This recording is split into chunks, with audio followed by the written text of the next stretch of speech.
Bom dia, alunos do segundo ano. Marcão aqui mais uma vez. E agora com a atividade referente a essa semana. Na verdade, eu vou utilizar a atividade de vocês para poder conversar um pouquinho sobre este conteúdo que a gente vai refletir durante essa semana nas aulas de história, que é referente à semana que vai de 5 de outubro a 9 de outubro. Portanto, a primeira semana cheia do mês de outubro, não é? E lembrando a vocês que a próxima semana, como já foi batizado pelo professor Juraci, será a semana do saco cheio. Ou seja, a gente está tão cansado, com o nosso saco cheio de tantas coisas que a gente já fez nesse período de aula não presencial, né, no REAMP, que a gente vai ter uma semana cheinha para poder ficar de boa, sem fazer nada, né?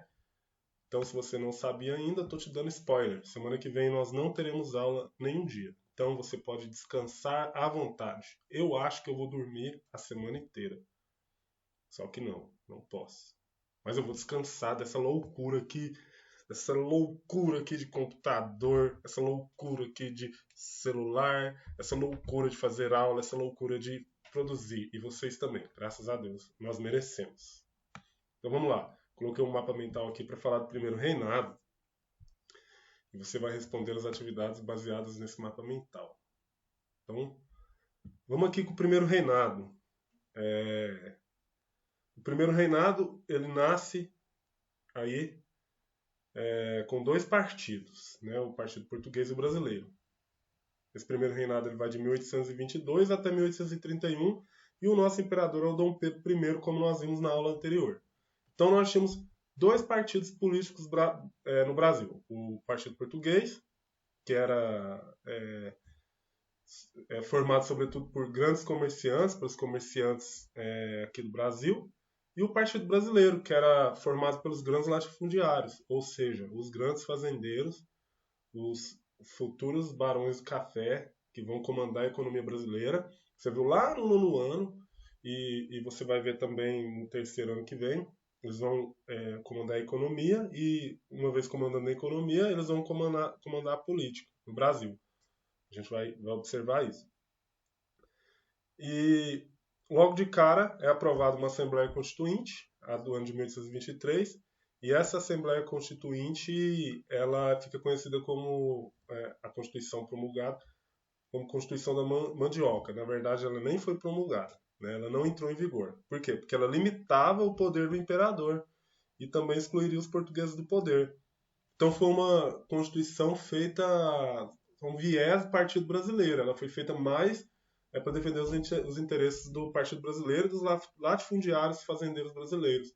E esses caras quiseram fazer isso muito porque eles incentivaram Dom Pedro I a fazer a independência do Brasil. E a ideia deles era ter Dom Pedro I nas suas mãos, para que eles pudessem estar elaborando leis e fazendo coisas que fossem em benefício próprio, em benefício dos fazendeiros, dos grandes latifundiários.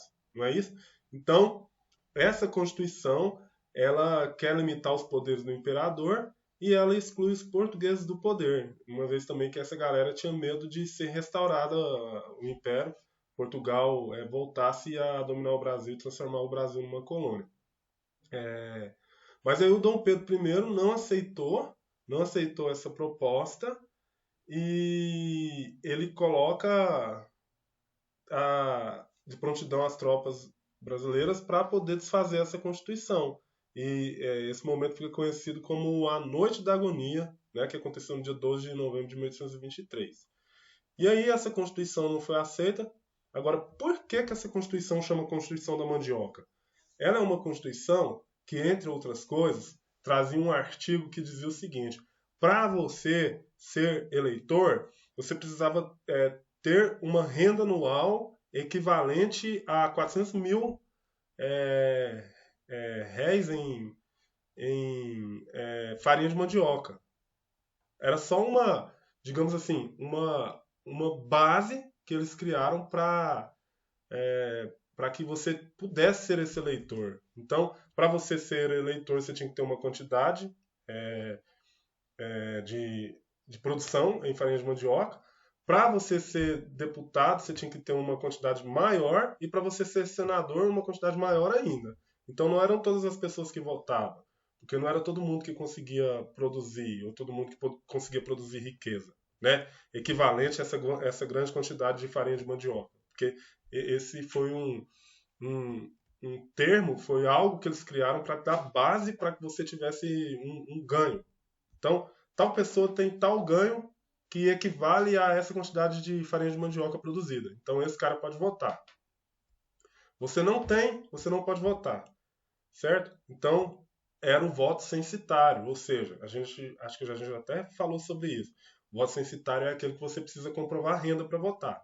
Se você não tivesse renda, você não podia votar.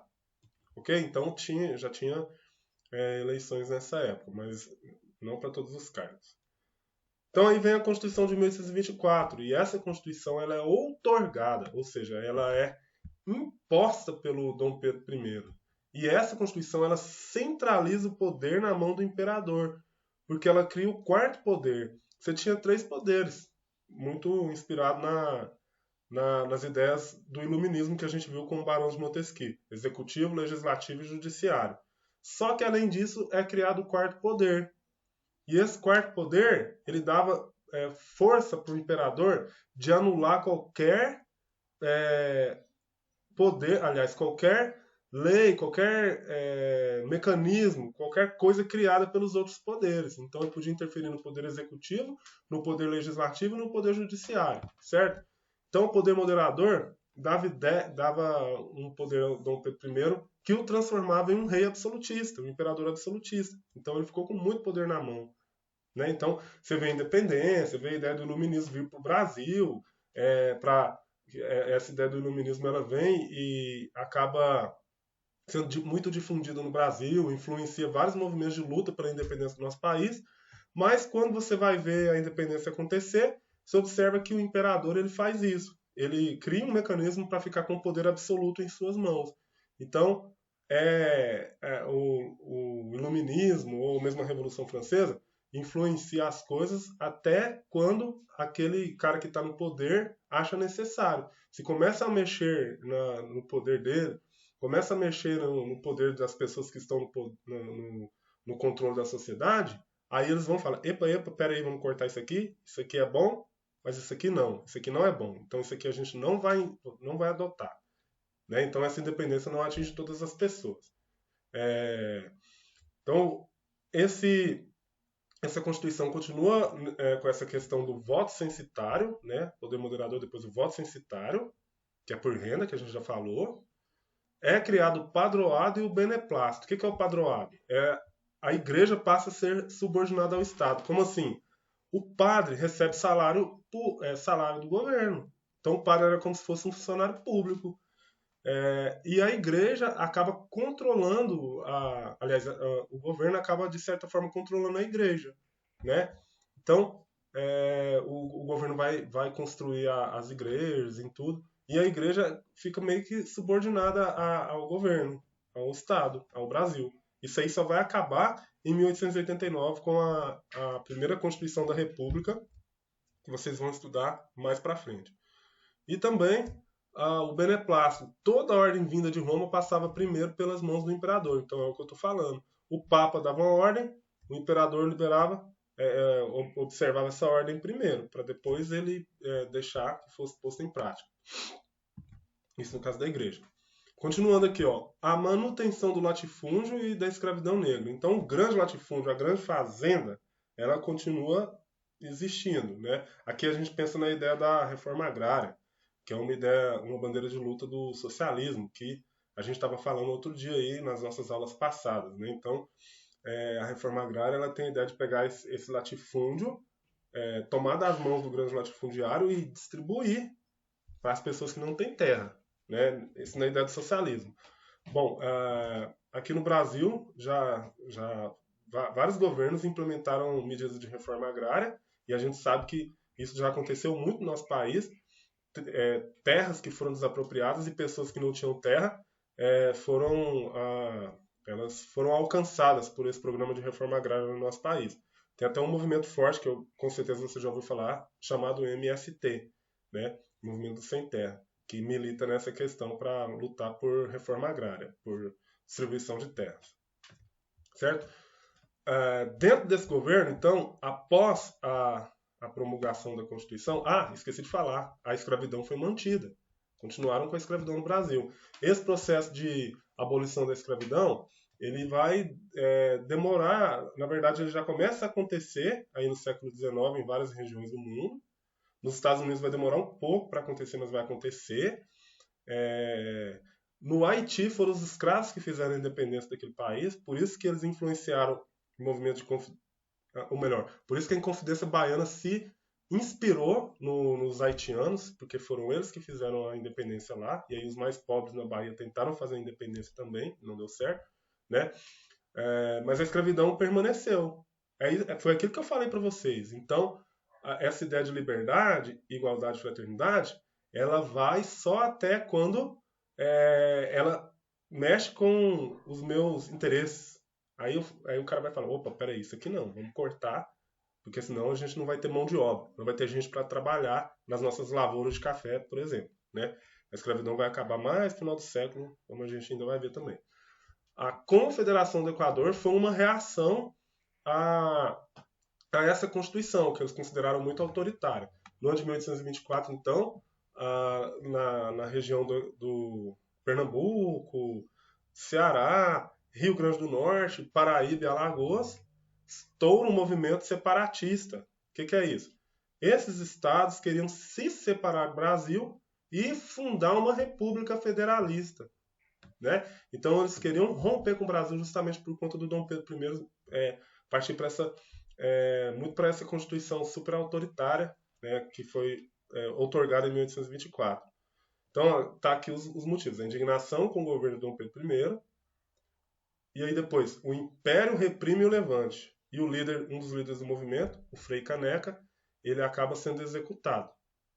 Outro movimento que marcou o primeiro reinado foi a Guerra da Cisplatina, que aconteceu de 1825 a 1828. E essa guerra trouxe a independência do Uruguai. Porque se você não sabe, o Uruguai pertencia ao Brasil nessa época. Era a província cisplatina. Então, os uruguaios ali se articularam e começaram um movimento para alcançar sua independência em relação ao Brasil. E essa guerra ela durou ela se prolongou muito, como a gente pode ver, durante 3 anos. O governo brasileiro estava gastando muito dinheiro, estava morrendo muitos soldados, e a opinião pública, o pessoal começou a pressionar o Dom Pedro I para que ele tirasse o Brasil da guerra. Ao final, os uruguaios venceram, a Cisplatina tornou-se independente, passando a chamar Uruguai, e aí o governo dele ficou super desgastado por causa dessa situação. Né?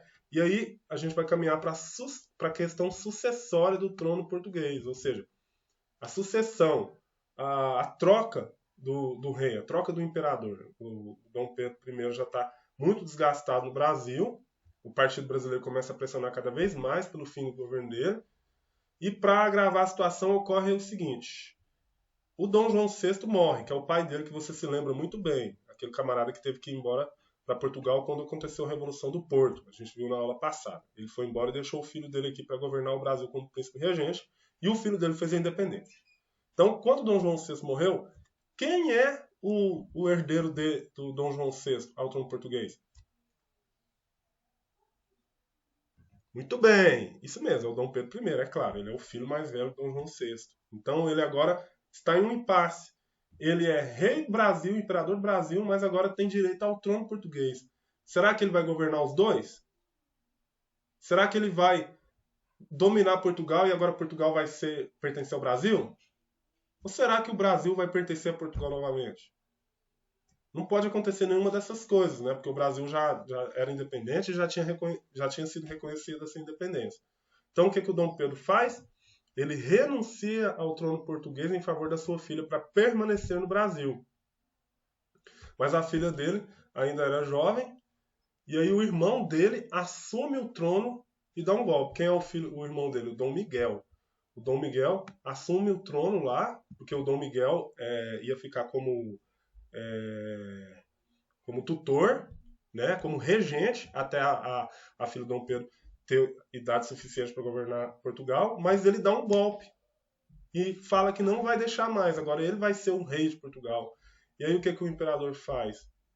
Ele deixa o Brasil e volta para Portugal por causa disso, né? Outra coisa que influencia muito é o assassinato do Líbero Badaró, em novembro de 1930, que era jornalista e inimigo político do imperador. Então ele é morto e a galera vai e fica revoltada. E aí explode no outro ano, a Noite das Garrafadas. O pessoal começa a se opor a Dom Pedro I, um conflito mesmo dentro da cidade lá do Rio de Janeiro.